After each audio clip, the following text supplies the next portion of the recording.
வணக்கம் நண்பர்களே. திமுகவின் மாஜி அமைச்சர்கள் சிக்கினார்கள். கூட்டுறவு வங்கி பணியில் நியமனம் செய்வதில் முறைகேடு மற்றும் லஞ்சம் நடந்ததா முன்னாள் திமுக ஆட்சிக்கு எதிராக புதிய குற்றச்சாட்டுகள் தற்போது எழுந்திருக்கு. முந்தைய திமுக ஆட்சியில் கூட்டுறவு வங்கிகளுக்கான பணியாளர் நியமனத்தில் மெகா மோசடி நடைபெற்றுள்ளதா பகீர் தகவல்கள் வெளியாகியிருக்கு. இந்த நிலையில தான் தகுதியுடையவர்கள் மற்றும் நேர்மையானவர்கள் புறக்கணிக்கப்பட்டுள்ளதாக குற்றச்சாட்டு இருந்திருக்கு. இந்த விவகாரத்தில் நடைபெற்ற ஊழலை தோண்டி எடுத்தா திமுக மாஜி அமைச்சர்கள் பலர் சிக்குவார்கள் என கொளுத்தி போடுகிறார்கள் சமூக ஆர்வலர்கள். இது குறித்து விவசாய முன்னேற்ற கழக சங்கத்தின் பொதுச் செயலாளர் பாலசுப்ரமணியம் என்ன சொல்லியிருக்கிறார்னா, ஒவ்வொரு மாவட்டத்திலும் தொடக்க வேளாண்மை கூட்டுறவு வங்கிகள் மற்றும் மத்திய கூட்டுறவு வங்கிகளுக்கு உதவியாளர், எழுத்தர் ஆகிய பணியிடங்களுக்கு மாவட்ட ஆள் சேர்ப்பு நிலையம் மூலம் தேர்வு வச்சு ஆள் எடுக்கிறாங்க. அதன்படி 2023-2025 எழுத்து மற்றும் நேர்முக தேர்வு நடந்தது.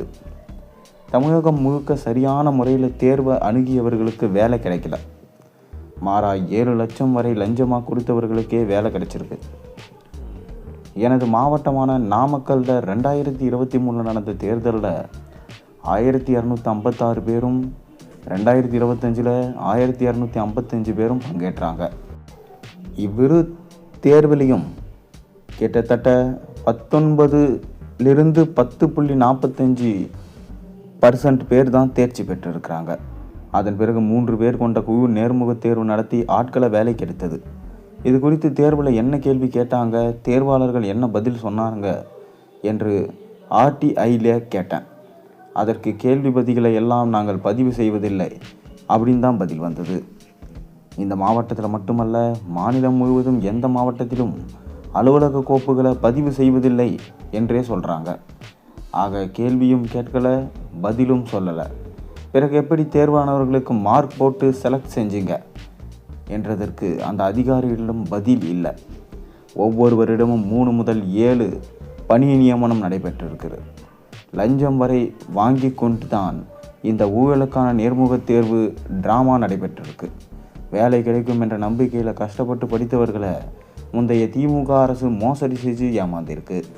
ஒரு பானைக்கு ஒரு சோறு பதம் என்பது போல இப்படி தமிழகம் முழுக்க எத்தனை கோடிகளை மாஜி திமுக அமைச்சர்கள் கொள்ளையடித்தார்களோ தெரியவில்லை. இதை தற்போதைய தாவேக அரசு தீவிரமாக விசாரித்தா பல மாஜி அமைச்சர்கள் சிக்குவார்கள் என்று சொல்லப்படுது. இது குறித்து மாவட்ட மாநில கூட்டுறவு அதிகாரிகளிடம் சொன்னபோது, சங்கடத்தில் மாட்டி விட்டுறாதீங்க சார் என்று நைவிட்டாங்க.